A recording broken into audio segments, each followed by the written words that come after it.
बिस्मिल्लाहिर्रहमानिर्रहीम। तो आज हम लोग एग्जाम्पल 15.5 को डिस्कस करने वाले हैं कि a solenoid coil 10 centimetre long has 40 turns per cm। तो अगर हम इसके साथ गिवन डाटा की बात कर लें तो उसने हमें क्या बताया है, उसने बताया कि एक कॉइल है जिसकी जो लेंथ है वो 10 सेंटीमीटर है। सबसे पहले लेंथ ऑफ सोलेनॉइड बता दी 10 सेंटीमीटर। तो स्टैंडर्डली हम इसको सॉल्व करने के लिए मीटर में रखते हैं, तो डिवाइडेड बाय 100 करेंगे तो ये हमारे पास 0.1 मीटर आ जाएगा। तो एक चीज़ तो ये हो गई कि उस सोलेनॉइड की उसने लेंथ बता दी। दूसरे नंबर पर कहता है कि 40 टर्न्स पर सेंटीमीटर, के 1 सेंटीमीटर में उसकी क्या है कि 40 टर्न्स बन रही है। तो नंबर ऑफ टर्न्स बता दिया 40 पर cm। तो उसी तरह स्टैंडर्ड में कन्वर्ट करने के लिए इसको मीटर में कन्वर्ट कर लेंगे, तो 40 मल्टीप्लाई 100 से होगा तो ये 4000 पर मीटर टर्न्स बन जाएगी। तो ये दो चीज़ें हो गई कि एक तो उसने हमें लेंथ बता दी उस सोलेनॉइड की, दूसरा उसकी टर्न्स बता दी। इसके अलावा व्हेन स्विच इज़ क्लोज, जब उस सोलेनॉइड का स्विच क्लोज किया, the current rises from 0 to maximum value 5 ampere. तो करंट की जो मैक्सिमम वैल्यू है वो उसने बता दी कि 0 से शुरू हुआ और 5 एम्पेयर मैक्सिमम पर पहुंच गया। और इस पहुंचने में उसे कितना टाइम लगा? टाइम उसे लगा है जी 0.1 सेकेंड का। तो जो टाइम है वो है time is equal to 0.01 second, इतना टाइम लगा। Find energy stored in the magnetic field. तो मैग्नेटिक फील्ड के अंदर जो एनर्जी स्टोर्ड हुई यानी UM वो फाइंड करें if the area of cross section of solenoid is 28 cm square.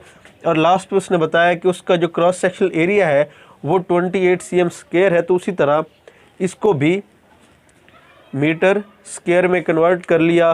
तो ये स्क्वायर में है तो डिवाइड यू कह ले कि 100 इंटू 100 से हो जाएगा, तो वो 10⁻³ और 2.8 ये बन जाएगा। अब अगर हम बात करें इसके सोल्यूशन की, तो हमने फाइंड करना है energy stored in magnetic field. तो वो किसके इक्वल है? तो ये फार्मूला हम पढ़ चुके हैं कि UM इक्वल है 1/2 LI स्क्वायर के।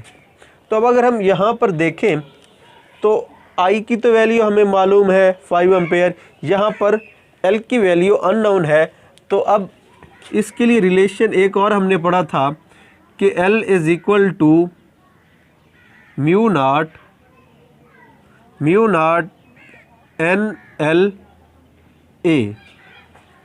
तो अब हम इसके अंदर वैल्यूज़ पुट कर दें। म्यू नॉट एक कांस्टेंट है और इसकी वैल्यू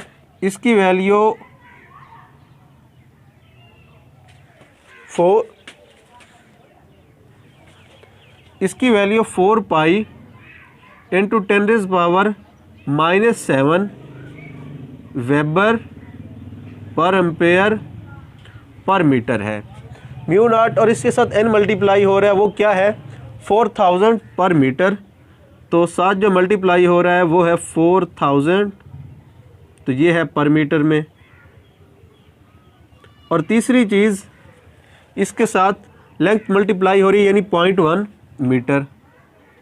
और तीसरी चीज़ 0.1 मीटर उसकी लेंथ मल्टीप्लाई। और इसके अलावा क्या है कि एरिया मल्टीप्लाई हो रहा है। और एरिया कितना है? एरिया मल्टीप्लाई हो रहा है जो है 2.8 इंटू 10⁻³ मीटर स्क्वायर। तो अब सिंपल कैलकुलेशन है, कैलकुलेटर से भी इसे सॉल्व कर सकते हैं और मैनुअली भी। तो इसका आंसर हमारे पास जो आएगा वो है 5.63 इंटू 10⁻⁻3। तो ये इंडक्टेंस है तो इसका यूनिट हेनरी। अब यहाँ से हमें L की वैल्यू भी फाइंड होगी, तो वो वैल्यू हम इसमें पुट कर देंगे। कितनी है जी? वो है 5.63 इंटू 10⁻⁻3 हेनरी। और इसके साथ करंट की वैल्यू जो कि है 5 एम्पेयर। तो ये बन जाएगा 7.04 इंटू 10⁻⁻2। अब ये स्टोर्ड एनर्जी है तो ये जॉल में होगी। तो इस तरह ये एग्जाम्पल भी कंप्लीट हुई। अब इस पूरे टॉपिक से रिलेटेड और इस एग्जाम्पल से रिलेटेड अगर कोई भी इशू हो तो आप लोग हमसे कमेंट सेक्शन में पूछ सकते हैं। बहुत शुक्रिया। अल्लाह हाफिज़।